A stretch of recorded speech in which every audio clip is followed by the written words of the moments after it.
देश के अंदर ही सुरक्षित नहीं भारतीय सेना के जवान। नेता के अहंकार की बलि चढ़ा देश का एक वीर।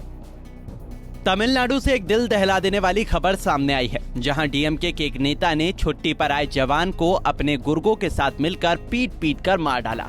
सत्तारूढ़ पार्टी डीएमके के पार्षद चिन्नास्वामी को इस घटना को अंजाम देने के आरोप में धारा 302 के तहत मामला दर्ज कर गिरफ्तार कर लिया गया है। आइए जान लेते हैं कि ये पूरा मामला क्या था।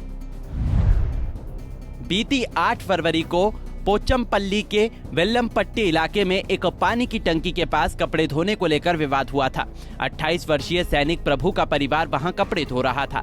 इस दौरान डीएमके पार्षद चिन्नास्वामी का भतीजा भी वहां था। उसने प्रभु के परिवार को वहां से जाने के लिए कहा, जिसे लेकर उनके बीच तीखी कहासुनी हुई थी। उसी रात डीएमके नेता और पार्षद चिन्नास्वामी ने अपने गुर्गों के साथ प्रभु के परिवार पर हमला बोल दिया था। हमले में गंभीर रूप से घायल प्रभु की 14 फरवरी दिन मंगलवार को एक निजी अस्पताल में मौत हो गई थी। प्रभु के परिवार का आरोप है कि चिन्नास्वामी ने तलवार से हमला किया था। पुलिस ने मामले में चिन्नास्वामी समेत 9 लोगों के खिलाफ धारा 302 के तहत मामला दर्ज कर सबको गिरफ्तार कर लिया है। डीएमके नेता की इस हरकत पर बीजेपी ने राज्य सरकार और पुलिस पर कड़ा हमला बोला है।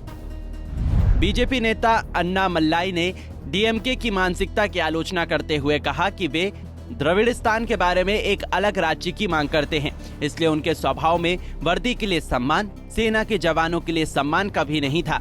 सरकार जिस बेशर्मी से आरोपियों का बचाव कर रही है, उसने ये साफ दिखा दिया है। ये घटना 8 फरवरी को हुई थी। अब राष्ट्रीय मीडिया में मामला सामने आने के बाद 6-7 दिनों के बाद स्थानीय पुलिस को उस पार्षद को गिरफ्तार करने के लिए मजबूर होना पड़ा। अन्नामलाई ने पुलिस की गलती बताते हुए कहा कि इस मामले में स्थानीय पुलिस की भी गलती है, क्योंकि डीएमके कैसी पार्टी है हम सभी जानते हैं। स्थानीय पुलिस के लिए वर्दीधारी अपने भाइयों की तरह होते हैं, लेकिन उन्होंने भी इसे गंभीरता से नहीं लिया। दुर्भाग्य से तमिलनाडु में लंबे समय से चली आ रही द्रविड़ राजनीति में जवानों को एलियंस के रूप में देखा जाता है। जो कोई देश की रक्षा कर रहा है उसे हमारे बीच का नहीं समझा जाता है। तमिलनाडु में सैनिक सुरक्षित महसूस नहीं करते हैं। कोई भी जनप्रतिनिधि है, चाहे वो कुछ भी करे, एक पार्टी के रूप में डीएमके उनकी रक्षा के लिए हर संभव प्रयास करती है, लेकिन ये बेहद शर्मनाक है। बता दें कि सैनिक प्रभु के भाई प्रभाकर भी सेना के जवान हैं। तब तक सेना में वापस नहीं जाऊंगा। उन्होंने न्याय की मांग करते हुए कहा, जब तक मेरे भाई को मारने वालों को दंडित नहीं किया जाता, मैं सेना में वापसी नहीं करूंगा। हमने कुछ भी गलत नहीं किया। मैंने 13 साल तक फोर्स में काम किया और 1 महीने के लिए यहाँ आया और मुझे ये देखने को मिला।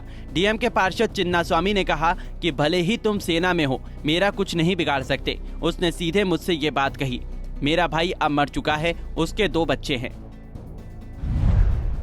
भारतीय सेना में लेफ्टिनेंट कर्नल एन त्यागराजन ने इस घटना पर ट्वीट करते हुए गहरा दुख जताते हुए कहा कि पोचमपल्ली इलाके में डीएमके के पार्षद चिन्नास्वामी ने सेना के जवान प्रभु की बुरी तरह पिटाई की, जिसके बाद उनकी मौत हो गई। तमिलनाडु के मुख्यमंत्री को उचित कार्रवाई करनी चाहिए। अखिल भारतीय पूर्व सैनिक सेवा परिषद के वरिष्ठ उपाध्यक्ष के रूप में मैं इस कृत्य की कड़ी निंदा करता हूं। अब देखना होगा कि तमिलनाडु की सत्तारूढ़ सरकार डीएमके अपने आरोपी पार्षद चिन्नास्वामी पर क्या कार्रवाई करती है। अगर देश के सैनिकों के साथ देश के अंदर ही ऐसा व्यवहार और घटनाएं होती रहेंगी तो उन्हें आत्मबल कैसे मिलेगा? किस एहसास के साथ वो बॉर्डर पर देश की रक्षा करेंगे? आपका डीएमके के नेता की इस हरकत पर क्या कहना है और किस तरह की कार्रवाई इस नेता के खिलाफ होनी चाहिए? हमें कमेंट सेक्शन में जरूर बताएं। Bureau report, Punjab Kesari TV. हमसे जुड़े रहने के लिए हमारे YouTube चैनल को सब्सक्राइब करें और नई वीडियो की नोटिफिकेशन के लिए बेल आइकॉन को दबाएं।